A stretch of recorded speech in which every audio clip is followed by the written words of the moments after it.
Halo teman-teman semuanya, kembali lagi di channel saya Johannes Lee dan kali ini saya akan bahas mengenai kenaikan biaya layanan ya. Baru-baru ini kita mendengar ya pertanggal 1 Mei 2023 ada kenaikan biaya layanan kepada pihak pembeli ya. Apakah kenaikan biaya layanan ini mempengaruhi penjual? Oke, langsung aja kita simak nanti videonya. Tapi sebelum ya saya bahas mengenai kenaikan biaya layanan, saya ajak teman-teman untuk klik subscribe dulu ya dan nyalakan loncengnya supaya saya tambah semangat untuk sharing-sharing ilmu kepada teman-teman. Oke, langsung aja kita simak video ini.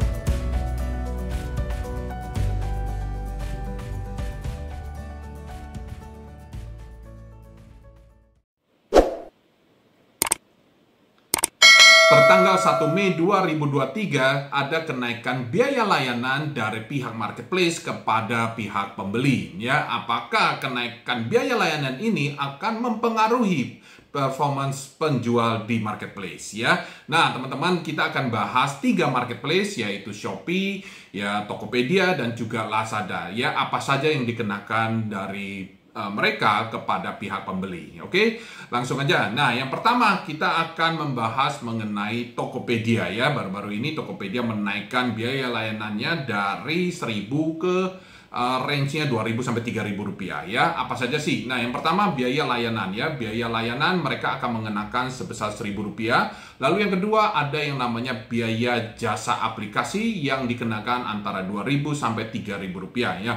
Kalau orderannya ya pembeli belanja kurang dari 1 juta maka akan dikenakan 1.000 biaya layanan dan jasa aplikasinya sebesar 2.000 rupiah. Totalnya sebesar 3.000 rupiah. Tapi kalau pembeli belanjanya lebih dari 1 juta, maka akan dikenakan biaya layanan 1.000 dan biaya jasa aplikasinya sebesar 3.000 rupiah ya. Jadi totalnya sekitar 4.000 rupiah. Nah, kita bahas mengenai konteks pembayaran transfer ya, teman-teman ya, bank transfer ya, atau virtual account lah seperti itu ya. Bukan credit card dan juga bukan COD ya.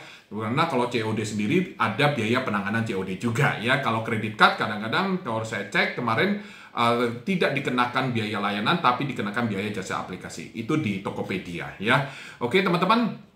Nah, kalau saya bahas seperti ini ya, teman-teman bisa lihat contohnya seperti ini ya. Ada produk yang harganya 5.880 dan ini kalau ditotalkan akan dikenakan biaya yang namanya layanan sebesar 1.000 rupiah dan biaya jasa aplikasi sebesar 2.000 rupiah dan totalnya 3.000. Nah, kalau 3.000 dari 5.880 itu sekitar 51%. Wow, cukup besar banget ya. Nanti kita bahas bagaimana kita sebagai penjual mengadaptasi dengan perubahan ini ya, teman-teman ya.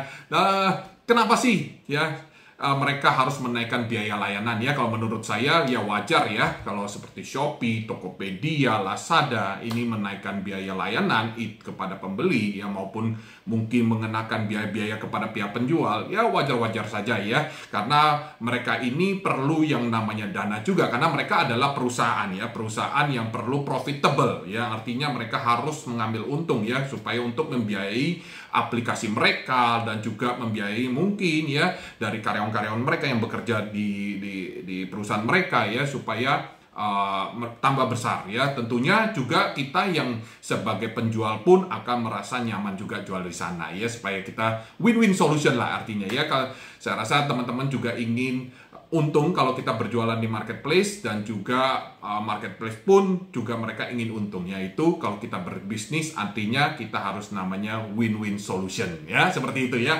Oke, lalu kita lihat lagi. Kalau misalkan kita yang di Shopee ya, Shopee itu ada biaya layanan sebesar 1.000 rupiah dan juga biaya penanganan sebesar 1.000 rupiah ya. Ini saat ini yang saya lihat sih seperti itu. Oke, lalu yang mereka naikkan yang terakhir ini adalah top up Shopee Pay ya dari 500 rupiah ke 1.000 rupiah. Nah, ini juga kena ya teman-teman ya.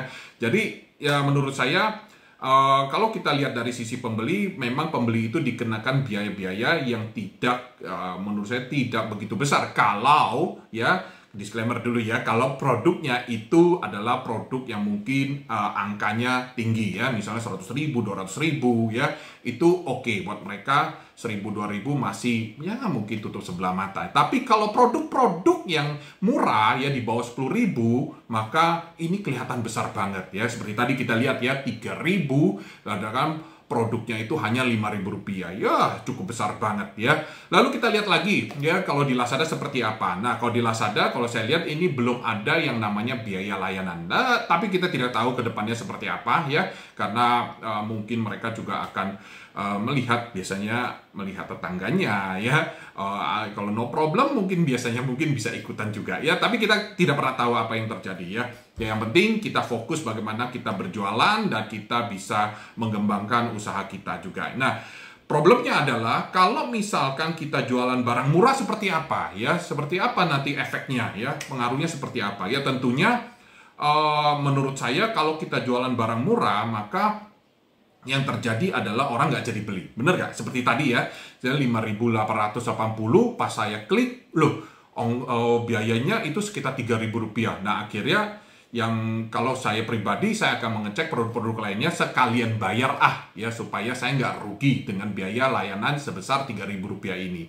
Nah, solusinya untuk teman-teman yaitu ya kita bisa bikin yang namanya bundling ya, supaya produk kita ada di angka jumlah tertentu ya, harga jualnya ya. Jadi bundling ya, misalkan paket produk A dengan produk B, atau kita bisa bikin paket quantity ya, dengan 3 piece harganya berapa, 5 piece harganya berapa ya, mungkin harga-harga murah. Atau kita bikin paket-paket produk ya, misalkan produk-produk alat dapur ya, kita bikin paket dari pancinya, dari mungkin alat cuci piringnya, alat cuci pancinya, atau sutelnya ya kita bikin paketnya aja ya, mungkin seperti itu. Atau mungkin kalau jualan fashion ya, mungkin dari satu paket dari celana dan kemejanya, atau jaket dengan kaosnya ya, kita bikin paket seperti itu juga bisa ya. Yang penting intinya kita menaikkan AOV-nya atau pendapatan per pembeli kita ya, pendapatan per pembeli, supaya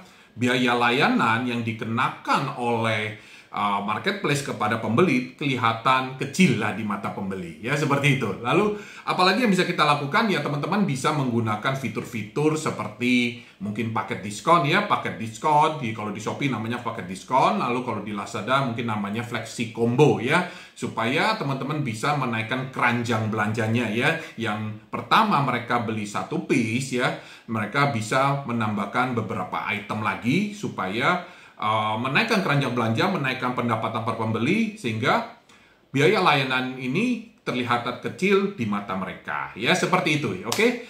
Nah, mungkin itu aja dari saya ya. Jadi teman-teman mulai sekarang cobalah membenah ya, supaya biaya layanan ini terlihat kecil oleh pembeli dan penjualan teman-teman juga akan meningkat. Oke, itu aja dari saya. Salam sukses untuk jualan online-nya.